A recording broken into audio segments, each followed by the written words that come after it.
Scene 1.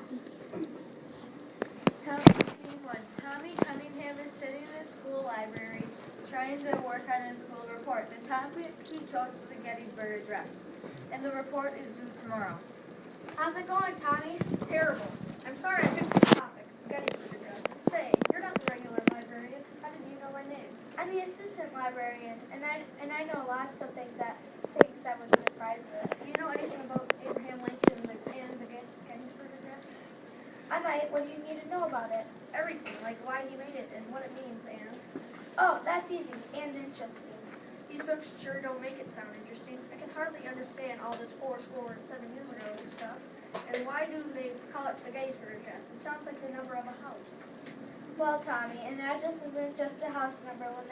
When you address people, it means you speak right to them, like the president did when he gave that speech. And, well, maybe it would be easier to show you why he made it instead of telling you. Show me how. You'll see. Scene 2. Tommy follows a librarian into Miss Earle's office. Suddenly, everything looks different from what he expected. Tommy and the librarian stand atop a ridge overlooking a field. There is a devastation everywhere. The trees and grass are burning. Parts of cannons that had been blasted to bits are strewn around. Shirts and boots that had been worn by Union and Confederate soldiers are on the ground. The acrid smell of smoke fills the air. Tommy becomes scared.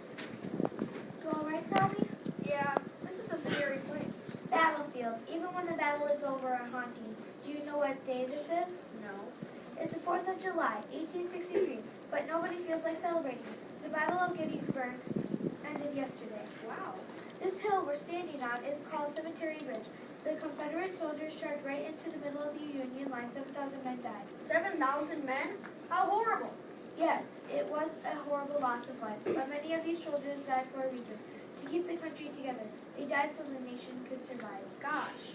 Can we leave now? Yes, we can. I don't like it here much either. Scene 3. Tommy and the librarian go back through the door, but instead of the school library, they find themselves inside President Lincoln's office. He is there with the Union commander, General Meade. General Meade has turned back General Lee's army at Gettysburg. The people of the United States owe you great debt, General Meade. Thank you, Mr. President, but the soldiers who died made the greatest sacrifices. Yes, they did. And when the Army dedicates that cemetery on the Gettysburg battlefield, I intend to be there to pay my respects. Mr. President, may I speak freely? You may.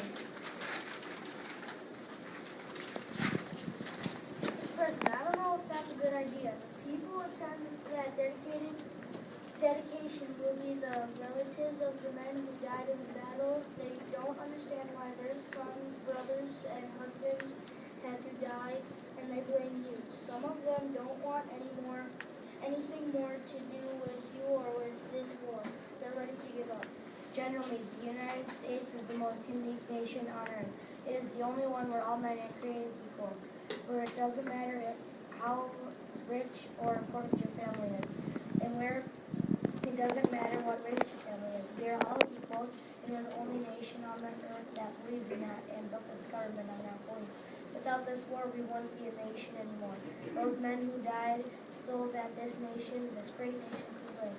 I don't know how the war is going to end. I don't know what is going to happen to the nation after the war, but I do know why our men died.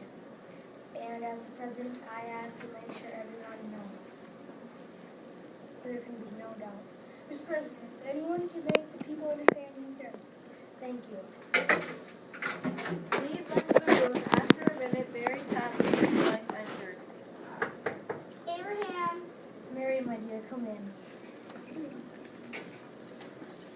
You seem so sad. Mary, you're the only one I can tell my true feelings to. I try to seem confident, but I'm worried. Worried about what? Everyone wants to know what's going to happen to the country. They look to the president when they feel uncertain. I remember when I was in the Black Hawk War, I always looked to the newspaper to see what the president was saying. He was my leader. I did the same thing. Except now I'm the president and the soldiers and the people are looking at me the same way, and I don't know if I can do it. Do you know what the people are looking for? They're looking for someone to follow, who will lead them through the trouble to a place that's safe. That's what they want you to do. But can I do that? Yes, you can. If you keep them together, they will follow you, and you can lead them to the right place. what if I moved them to the wrong place? You won't, because you're a good man, and because what the country is all about means too much to you.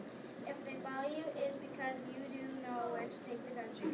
That is why they voted for you, and that is why they want you as their leader. They don't seem to want me right now. They're trouble. People always are when they don't know what's going to happen. They get worried, they get angry. That's when they need a strong leader. That's when they need someone to give them the will to go on. But what if I don't have the will to go on? Abe, don't worry. You're one of our greatest presidents. He can't hear you. But why is he so worried? Doesn't he know he's our greatest president? You know that because you're standing here 100 years later. But Mr. Lincoln knows that if the Union loses, if he can't inspire the people to go on fighting for unity, well, Abraham Lincoln could be the last president of the United States. Gosh. Go to Gettysburg, make your speech, remind the people why their loved ones died and why we still need to go on fighting. You'll restore their faith and you'll keep the country together. Yes, I'll go. I just hope they'll listen. Tommy the librarian turned to go, but when they walked out of Lincoln's office, another strange unfolded before them. Scene 4. Tommy and the librarian are on the same bridge they were standing on before. This time it is a little less devastated. But where there had been trees and grass, there are now gravestones, thousands of them, as far as the eye could see. There was also a large crowd of people standing around the gravestones. Tommy and the librarian are at the back of the crowd. They can see a stage draped with American flags at the front. Tommy sees President Lincoln on the stage. The date is November 19, 1863. As Lincoln walks to the front of the stage, most of the crowd is quiet. Why aren't they applauding? He's the president. Remember, he's not very popular with these people right now. These are the ones whose relatives died in the battle. Oh, right. Lincoln is nervous as he starts to speak to the angry crowd. Thank you, ladies and gentlemen, fellow Americans, honored guests. 7 years ago, our fathers brought forth on this continent a new nation, conceived in liberty and dedicated to the proposition that all men are created equal. Hey, this is it. This is the Gettysburg Address. And that's what he said to General... Shh, listen. Now we are engaged in a great civil war, testing whether the nation or any other nation so conceived on this dedicated can long endure. Oh, I get it. He's telling them why he's worried the country won't last. Yes, now hush. We are met on a great battlefield of that war. We have come to dedicate a portion of the field as a final resting place for those who here and gave their lives that the nation might live. It is altogether fitting and proper that we should do this, but in a larger sense we cannot consider, we cannot hollow this ground. The brave men, living and dead, who struggled here have considered it far above our poor power to add or detract. I get it now. He's saying we can't dedicate the cemetery because it's already been dedicated by the soldiers who gave their lives for the cause. Right. The world will little note or no remember what we say here, but it can never forget what we did here.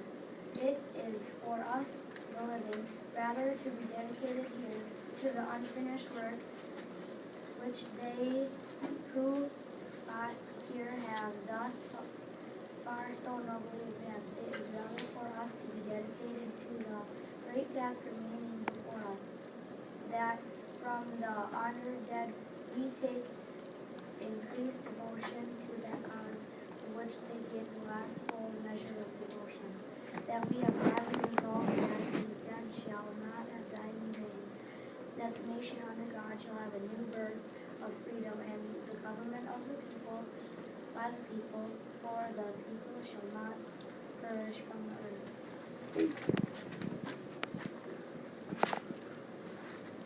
Up on the stage, Lincoln sits down. The crowd, which had expected a long, boring speech, is silent for a second. Then, moved by the president's speech, they start to applaud. Cheering begins. It continues loud and long. The crowd applauds the president many times. Through the cheering, Tommy hears a bell ringing and a voice calling his name. Scene 5.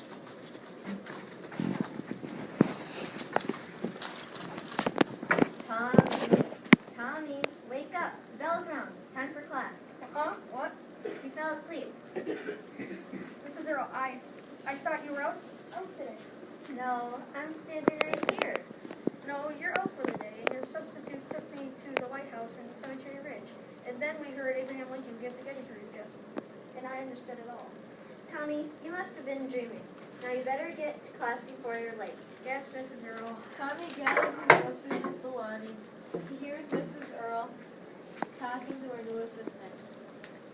Now remember, fiction is on the right, history is on the left. Do you understand, Mr. Oh, you can just call me Abe.